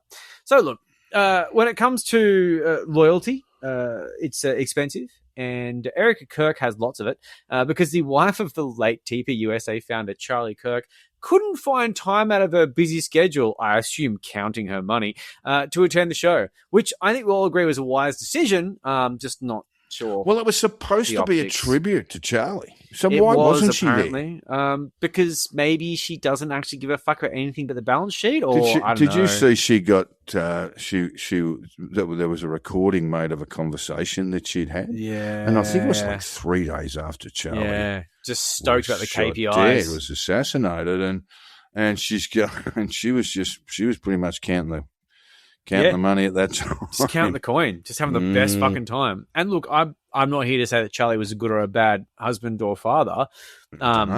But maybe she's a sociopath. Maybe he was an asshole. I don't know. But whatever it is, something wasn't good because she doesn't seem to be having a bad time. Right now, she's just going ka-ching. Yeah, it's pretty fucking gross. So look, Trump wasn't meant to be there. So I'm not going to give him shit for that. But he also didn't seem to tune in because, as you said before, I mean, I'll give him this. He was at Mar-a-Lago. There was Bad Bunny's halftime entertainment in the background while he was talking to someone. There's a photo taken of him in Mar-a-Lago. But you know that if Turning Point USA halftime show bothered to get the village people, he would have tuned in. He would have done the two dicks wanking dance, It's you know? That dance where his feet don't move at all. Yeah, it's great. I love it. Yeah, but I think if he does he does gyrate the hips a little bit, but I think he's a bit old for that now, and could easily just shit himself. Yeah, he does, but he still sucks the cocks. I know he's really into that, so that's good. So yeah, I mean, like essentially, it is very funny to see that Trump didn't even bother to tune into the whole, fucking patriot shit, as opposed to this ethnic satanic performance that blighted our television screens and corrupted our children. Well, he would have hated. He's Patriot. I think he's very good mates with the owner of the Patriots. But Patriots, we're talking blue state, and Seattle Seahawks, we're talking blue state there too. Yeah, Washington. Yeah. So yeah. It's all politically wrong, of course. The show is reported. Which show? It's reported. The TP USA show. The TP USA attracted 5 million live viewers on YouTube. Oof. And has amassed over 16 million views overall. Obviously, some of those are turning on to say, Jesus Christ, this is worse than I thought. I would say a lot of them but don't some of them, fucking obviously, exist. some But are yes. chuds. Whether this is authentic, you've put this little caveat there. No one's quite sure. The platform most known for its blatant cooker maths when it comes to view counts. The platform formerly known as Twitter. The show could not be streamed there due to licensing issues. Licensing issues, yeah. It was What, just not- like licensing issues. not enough- They haven't said Not why. enough AI created kid porn. Yeah, that's it, yeah. By the way, the Spanish, those filthy bastards, they're actually they're bringing in new laws to I know. make CEOs of tech companies criminally liable if their AI seems to start churning out child pornography. Oh, well, that seems very targeted. And you know what? That's a witch hunt. It's a witch hunt against It's a Elon witch Musk. hunt, yeah. It's a witch hunt. Oh, I saw Musk during the week, with all the Epstein file stuff, when I've never been to the island, when he's actually begging to go, and Yeah, totally. and his estranged daughter said, yeah, he was there. Yeah. Yep. Totally normal. So what happened? Oh, yes, the French. The French have indicated a judicial inquiry into the Grok or XAI. XAI, yeah. Stuff. And he chimed in with this is political interference. You go, what do you want to live in a fucking world where no one regulates you, you scumbag? Yeah. And the French just said, you know what? This sort of shit might run in some shit kicker country, including the one you're currently a citizen of, but not fucking here. Shut the fuck up. And if we're going to charge you, we will. Yeah, 100%, man. So good on him. And bad. Look, he's also got major problems here too, for the same reasons. Julian McGrant, who's a fucking legend. Julian will be going after him. What a champ. But I love we it. really don't have the provision for fines and civil action. But the Spanish, God love them, a Jail bit that rough in motherfucker. South America, as we mentioned before. But now they are looking to make some of these scumbags criminally liable. Yeah, they were quite rude in South America. You were very good to do that. I put them X's in there, hoping you'd go, and you delivered nicely. I like it. So, look, as I say, the 5 million views sounds like bullshit, but the scale of the Super Bowl gives it a perspective, because maybe it was, right? Because the broadcast itself is estimated to attract, including Donald Trump's Mar-a-Lago, 130 million viewers. So, that's a lot. An article on Vanity Fair did say that there was apparently 1.2 million people watching at 8:10 p.m., which is apparently 10 minutes after the show was scheduled to start. So, look, I have to say that Charlie Kirk would have started on time. Yeah. And when everyone says that we are all Charlie Kirk, I just want to say, are you punctual? Because if you're not Charlie Kirk. I don't think people really receive that well. So they had a halftime show that was late. According to Vanity Fair. Oh, okay. Yeah.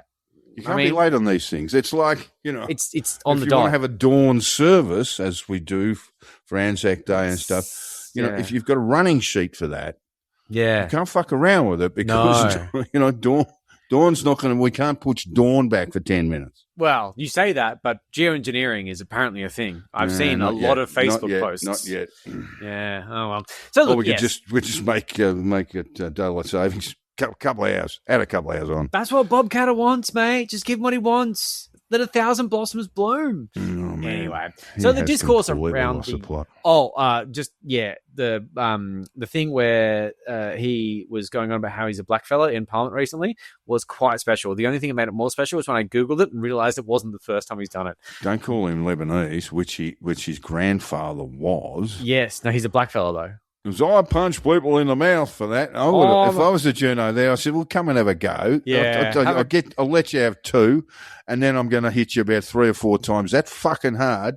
But we'll probably have to put you in a wooden box. I think one would do on Catter. He's not well.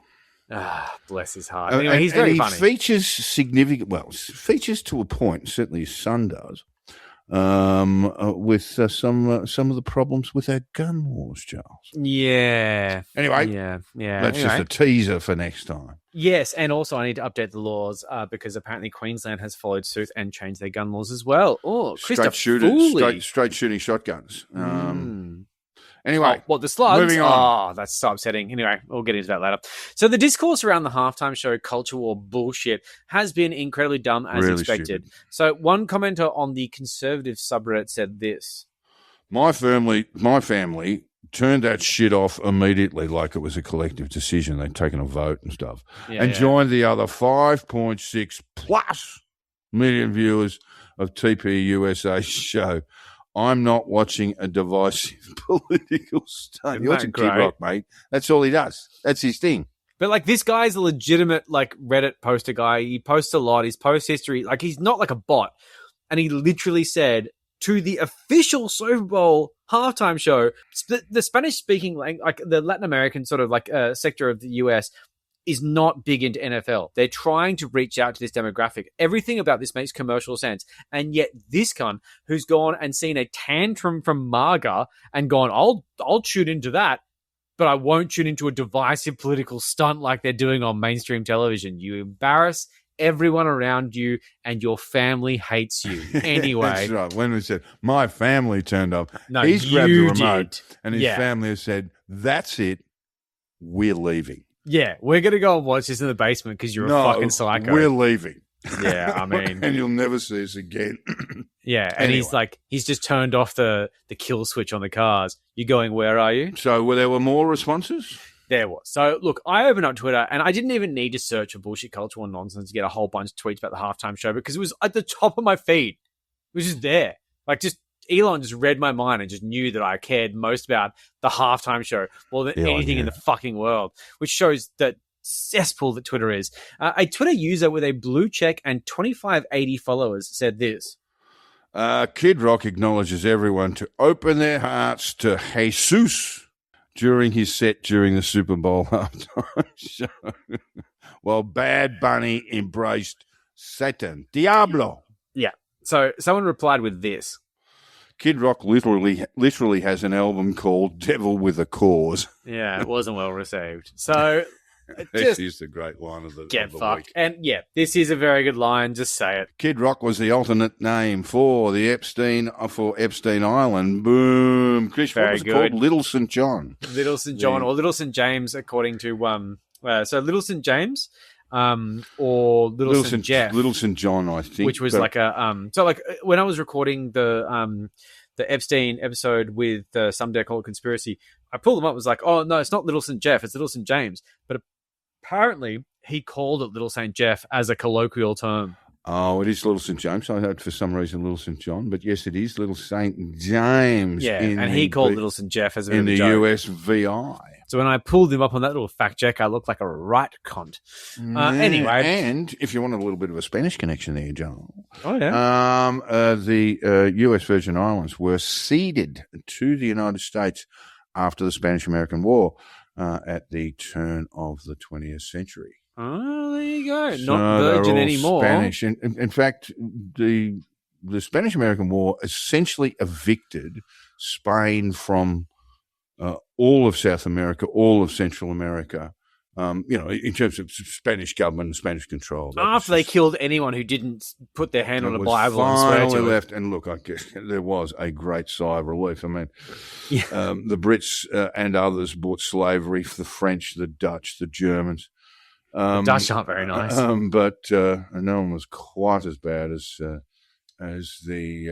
Spanish. Although, if you look at British Jamaican history, nasty. It was as bad as the Brits got It's as not a great. colonial ruling power.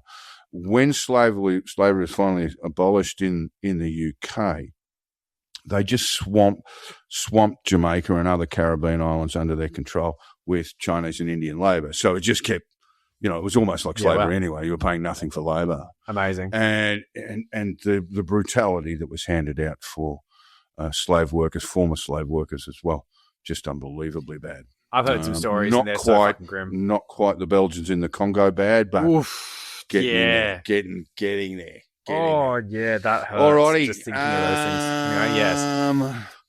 Well, Epstein files. Speaking of Little St. Jeff. Yes. Well, you lead this one off, Joel. So we couldn't let the show go without a mention of the Epstein file dump because there's a lot going on. 3 million pages. That's a lot. million with a capital 3 M. million and a half, I think, yeah. A whole bunch of fucking pics and vids, which who's got time for that? I was amused initially with the initial reporting because this is scattergun all over the shop approach, and there was this immediate focus on Trump, who's the obvious headline maker. Didn't come to anything so far, at least, but there might be a reason for that. I mean, like, it does take a long time. There's still a fair bit being held back. But if you look at, like, it takes a long time to read 3 million pages, right? I totally understand that journalists have got a big task ahead of them because it took a long time for the feds to read them and find all the mentions of Trump and redact them and remove them from the files. Really from February last year to now. That's a long time. So we've got to assume from this that some of the folk in the DOJ and the FBI might be a little bit slow at reading. But we also saw that, like, one of the autocorrect was, instead of don't, it was Don T, and that was redacted, and that was obvious. Oh, some was worse. I mean, someone meant to say don't, and just Don T taken out. Yeah, I mean, we're going to mention this, of course. But some of the victims were named. Yeah. Some of them were photographed unredacted. Most importantly, Donald Trump was redacted or removed from the files. That's all that matters. Well, that's all that fucking matters, even though it took them a year to do. It's a pretty basic thing. You can do it on MS Word. Just find and replace. But that's the thing. You got to be careful, find and replace, because if someone accidentally says Don T instead of don't, or says Donald Trump, like a cunt. Donald Trump, he's in there. Yeah, he is, and he is a tramp. He's a fun, sexy tramp. So anyway, it took. I mean, there were initial headlines that weren't really of any great significance because journalists just didn't have the time to read 1.3 million. Sorry, there's a lot, 3.5 million pages of documents, and there are websites like Gmail and stuff like that, which helps, where you can search through them and things like that. But it's a fucking lot, and some of the Unicode characters have been switched around. One had an equal sign and a 9-year-old, as opposed to being 19-year-old or however old it was. So everyone thought it was a 9-year-old, but it was an equal sign. Surely that symbol was something else. Well, because the coding fucked up. Yeah, and look, here's the big thing, of course. I mean, everyone was looking for Trump, and Trump had this excuse that he fell out in 2003. And we talked about this on the program. There was a land deal that went south where Epstein got ripped excuse. Off. Yeah. Well, not ripped off, but he got darted by Trump and a Russian oligarch. And that's supposed to be what all the bad blood's about. Although Trump has since come forward, and I think halfway through last year was saying, I had a stand-up argument with him after he was stealing my girls. And you go, well, what? What? What? Stealing what girls? Why? How? He goes, well, the girls that I had working at, the Mar-a-Lago spa. And you go, what do you got young girls working at Mar-a-Lago? What are you doing? Girls? What are we talking about here? Yeah, it's fucked up. It's like, that ain't, it was almost, the ultimate Freudian slip. Yes, which he does all the time and people just don't seem to give a fuck about. Yeah. Anyway, look, the Epstein files, as time went by and analysis kicked in, it became a log jam of serious and not serious allegations. As I said before, images of abused children were initially unredacted while others were named. It was a shit show, perhaps deliberately so, made so by the DOJ while the media examined every page. By the way, the DOJ has said there will be no further charges, but there should be. I just want to break away very briefly. I just saw some interviews with members of, I think it's the House Judicial Committee, and they were showing what was supposed to be unredacted, the unredacted Epstein files, as they came out, and they saw them in, behind closed doors. Yeah. As they came out, Democrats are saying, well, 70 to 80% of it was still redacted. It's redacted, yeah. But they said there were, and the two guys said this at different times, in different places while being interviewed leaving, was that there seemed to be 6 collaborators with Jeffrey Epstein in terms of procuring underage girls. Yeah.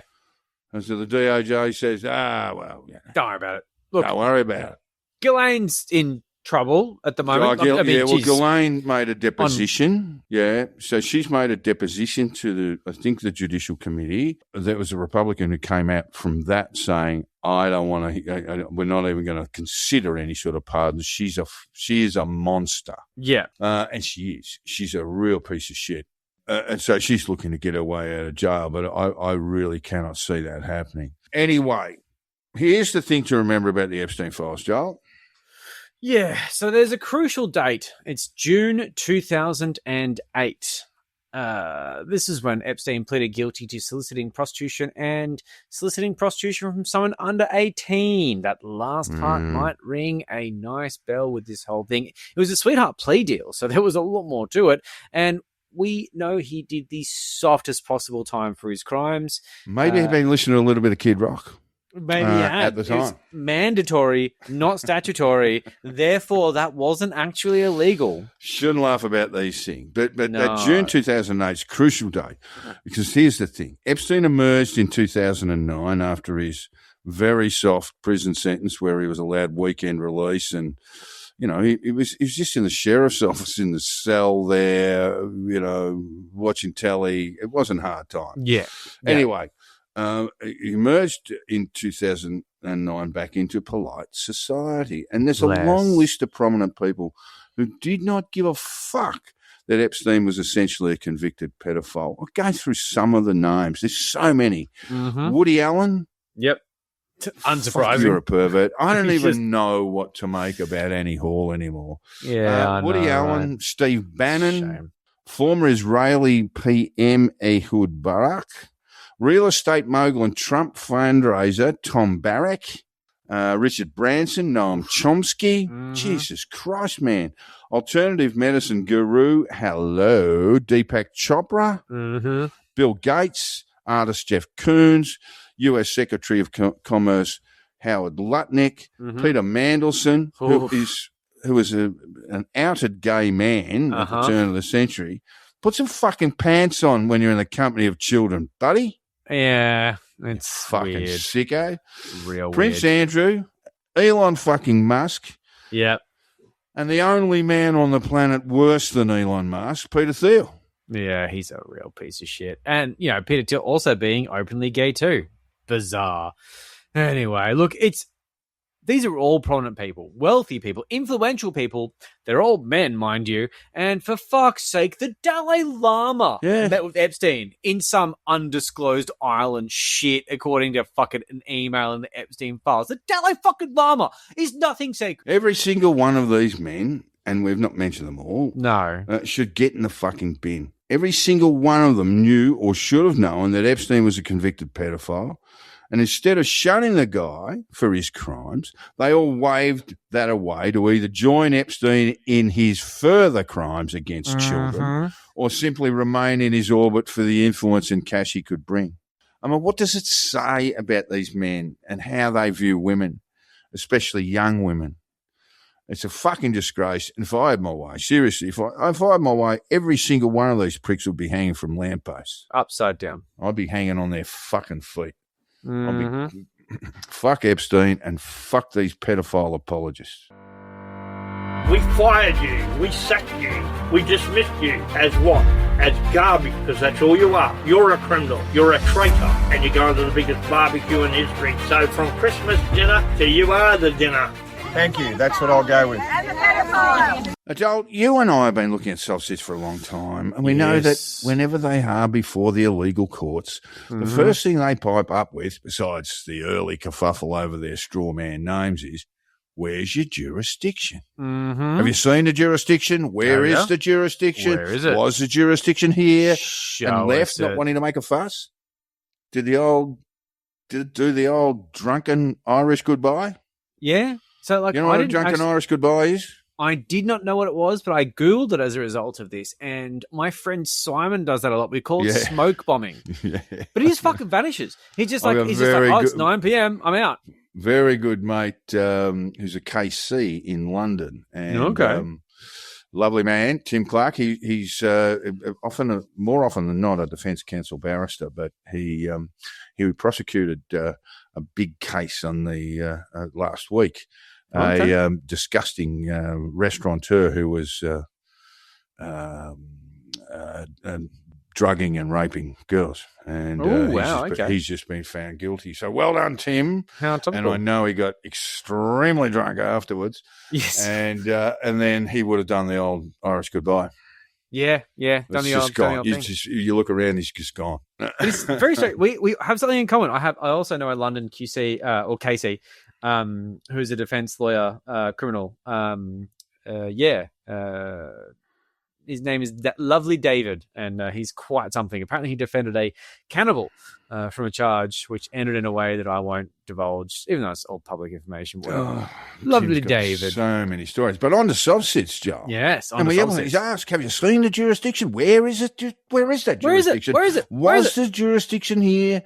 And left not wanting to make a fuss. Oh, that would be nice. Maybe he was tired. Anywho, jurisdiction is a problem. But I think we've come to a better understanding of it after legal proceedings in the city of Ballarat on the 27th of January, when they lapsed into chaos over jurisdiction. Well, it's an important point of law, Jack. I know that because I've done half a law degree. Where's your jurisdiction? The Ballarat Courier reported, Joel. A man police dubbed a sovereign citizen has tied up a full day of court proceedings, insisting the judge has had no jurisdiction to hear his case because there was no flag flying outside the Ballarat Magistrates Court. There you go. Rookie error, guys. You got to have a flag. What's wrong with you? Fucking idiots. Jonathan Treverton fronted Ballarat Magistrates Court on Friday, January 23rd to fight a court order. He rejected the term sovereign citizen, describing it as an oxymoron, and loudly demanded the magistrate not refer to him as sir or by his name, insisting she instead call him Scott. Which is not his name. But anyway. It's not Jonathan. Anyway, that's fine. Treverton argued the court did not have jurisdiction to hear the matter, largely because it did not have a flag flying in front of the courthouse. What did he say? Consent is not granted. Jurisdiction is not granted. I have jurisdiction. We have jurisdiction. We, me, myself. Bless. That is Scotty Treverton. Scotty Trevs. Let's call him that. I tender to the court. There is no flag out front, so no flag, no jurisdiction. Checks out. Do you see someone with a flag today? Do you fucking see that? Do you see a flag? Do you see a flag? Yeah.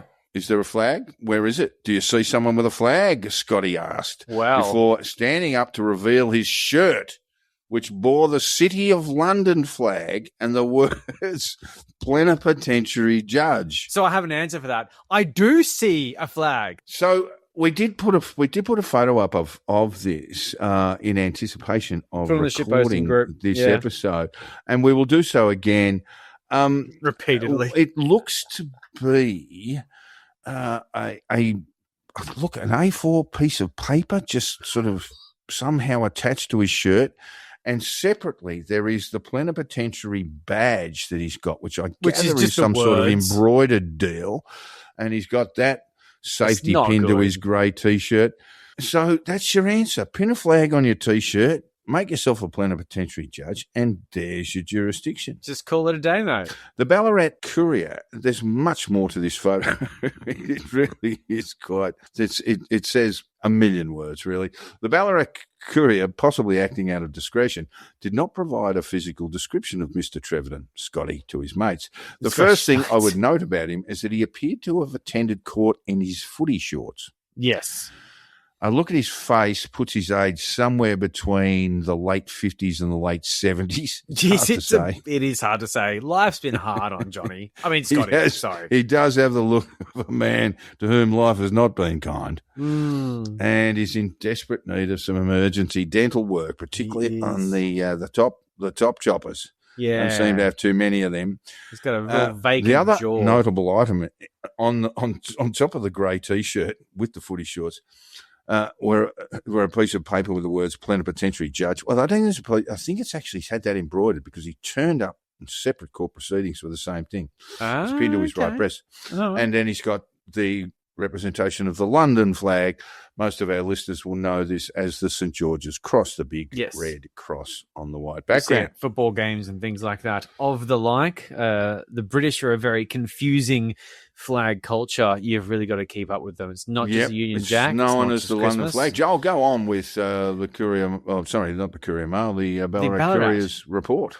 Treverton repeatedly asked the magistrate whether the court was a star chamber, a reference to a notorious English court of the 15th and 16th centuries that operated without juries under royal authority. No jurisdiction. Sounds legit. No juries, royal authority. What could possibly go wrong? Yeah. So at this no point, jurisdiction there. Well, fuck them. So at this point, the police prosecutor interrupted proceedings to ask the court to get on with it. I just love that.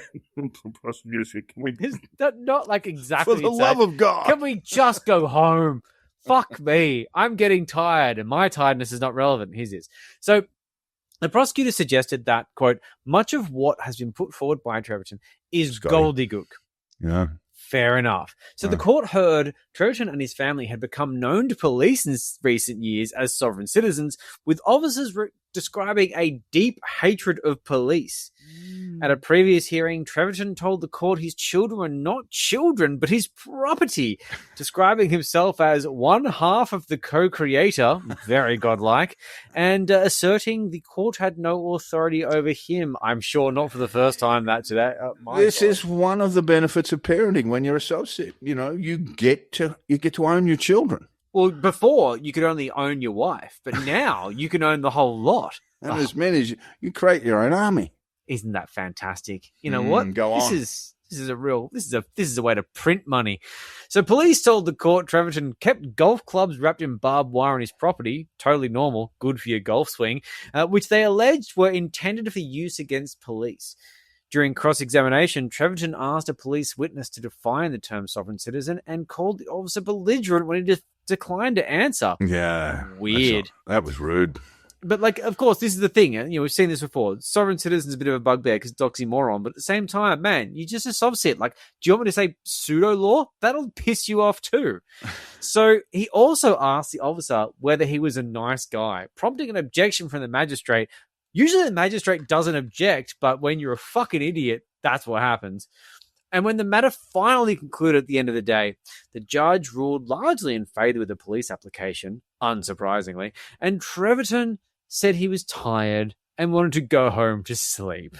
You've been in the footy shorts all day. It's been a big day. So the legal action, not made very clear in the report, has been, well, I guess there is the prospect of an appeal, but most of the application, yes, whatever that application is, it just wasn't very clear in the report. No. We're just not quite sure about. Reading between the lines, it would seem Vic Bowles seized Treverton's golf clubs, I'm guessing here, which as Joel described, were wrapped in barbed wire, and he wanted them back, wanted to go, want to go and tee off at the first and enjoy a round of golf. It seems to be the extent of it. It's very metal. There is a prequel to this when Treverton, Scotty to his mates, in July 2024 faced court charged with multiple driving offences. He again sported the plenipotentiary badge. And I just love this. He's just walked into court going, I outrank you all. Yeah. I'm a plenipotentiary judge. You understand. I don't even know what that means. Yeah, well, yeah. Sadly, there were no photos in the reports, so we don't know if Treverton sported the footy shorts on that occasion. He was ultimately convicted of driving unlicensed and unregistered and failing to stop under police direction. That sounds naughty. He's had a big day. He's had a big day. He's popped up to court in the footy shorts, what appears to be like Swans footy shorts, but it's probably from a local Ballarat league.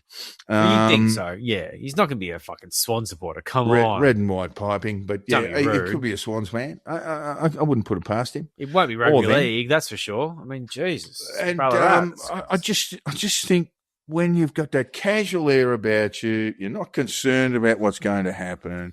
You walk into court, you've got the footy shorts on. Unfortunately, the photo doesn't show his footwear. I'm hoping thongs. No, it's gotta be really thongs. do hope it's got to be thongs. and the grey T-shirt with bits of paper stuck to it.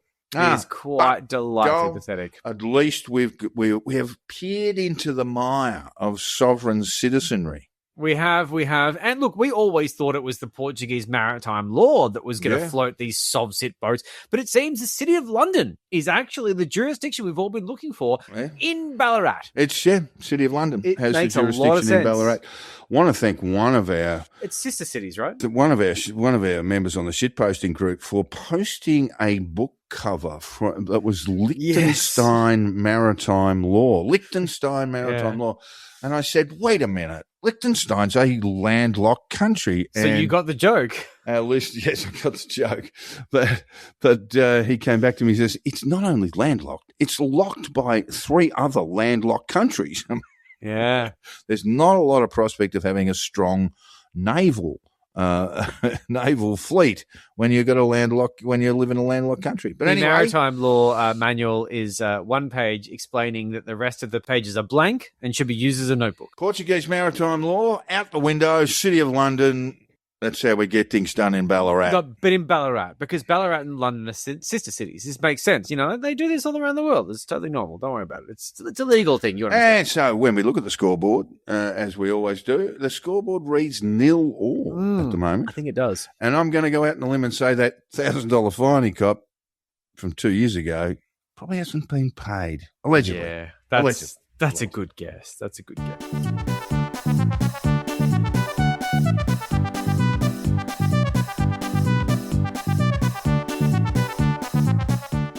It has been a huge week in Pete Evans, where the craggy-faced crypto chef has taken a break from the constant post about Bitcoin and started just sort of retweeting RFK Jr. shit. Not surprising. But now, look, this isn't exactly new for Pete, but there is one thing we know about crypto bros, and that is they can't shut the fuck up about crypto unless the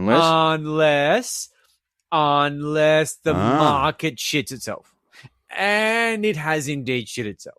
Now, while Pete has been into Bitcoin for some time now, which means he's still likely ahead on a dollar cost average basis massively by a long way, his funny money portfolio will have taken a huge hit this year with a 28.34% drop over the past year, a 40.66% drop over the last 6 months, and it is unlikely that Pete has bought in at the top, so we're not going to worry about that. But at the same time, he's all about holding, so he certainly hasn't sold. On December 5th last year, when Pete had his Bitcoin and wellness retreat, a bit of the blockchain was worth about $92,000 and now it's worth about $69,000. I wonder what he told his lovely guests to do on said retreat. I hope he didn't tell them to buy Bitcoin. Otherwise. Because that would have cost them a fortune. Now, Pete's not off Bitcoin, of course, because he owns a bunch of them, I'm sure. But he's just a bit quiet about it. But he's got plans. He's got plans. Yeah, no, he's off to Las Vegas in April for the Bitcoin 2026 conference. This is going to be the saddest fucking ever because everyone's there going to be like, I don't know how to tell my wife that I lost all our money. But there will be a lot of people who made money buying and selling digital tulips, going and discussing how buying and selling digital tulips will save the world somehow. What do you think? Force for good.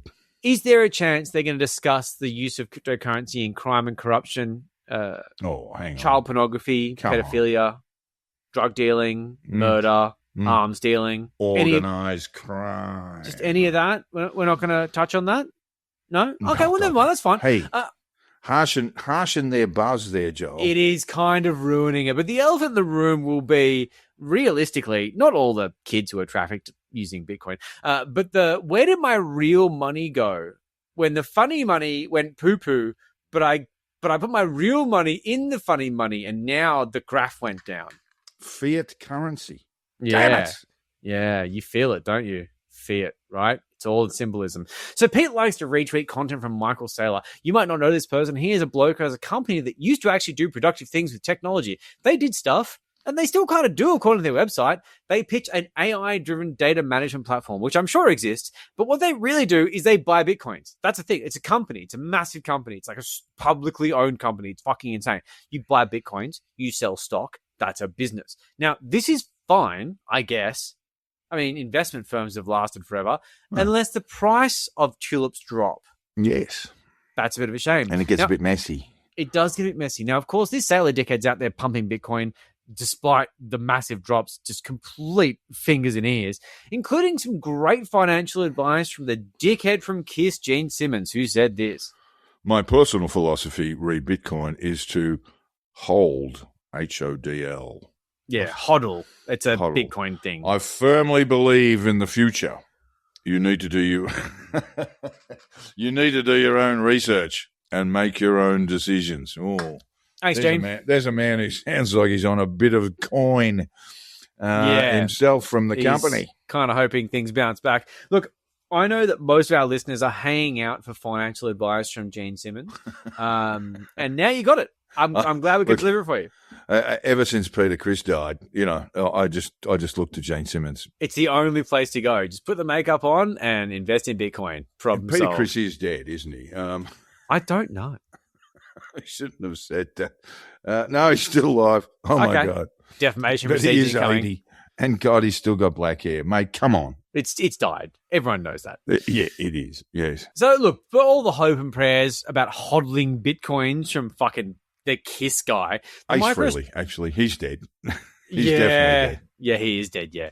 The MicroStrategy share price has gone down 58% from a year ago, 66% from 6 months ago, but a much more palatable 16% from the dizzying highs we saw a month ago. Still bad. It had gone down quite a lot. So depending on when you bought this stock, that's how much money you lost. So it's not really a matter of how much money you've gained. Well, I guess if you bought it a long, long time ago, but you didn't, did you? But, bro, it's a cycle, bro. It's a cycle, bro. It'll come back up. Hey, now is just a good time to buy it. These are discounts. Discounts, bro. Opportunity knocks, bro. So, man, like, now is the time. No, it's not, though, because none of this is real. The only use case for crypto that has any meaning is you can buy guns, drugs, and people with it. And the issue with that is that you actually do the transactions in Monero, but you use the wealth, just like the store of wealth in Bitcoin. But I'm not going to go into that in detail because you can do your own research about how you should buy drugs. Just like Gene Simmons says. Yeah, but that's how this kind of works. Bitcoin is a plague on the earth as we know it, and it is by choice. This fucking pisses me off so much, and I'm sure a lot of people don't realize this. It uses a protocol that requires a fucking lot of energy, which it doesn't have to. It could just use the other protocols that everyone else uses, but it chooses to use the shitty one, which means that it sucks down so much energy for it to find these dumb blocks that turn into funny money. And that means there are warehouses of computers who are sucking down power, making calculations that go nowhere for the sole purpose of mining Bitcoins, whatever the fuck that means. And like, this is just nothing. You're just burning power in a world where energy crises are endemic. This is insane. How are we letting this happen? But the system is self-correcting. These pointless power-sucking digital vampires are unplugging, for now at least, because it's stopped being profitable.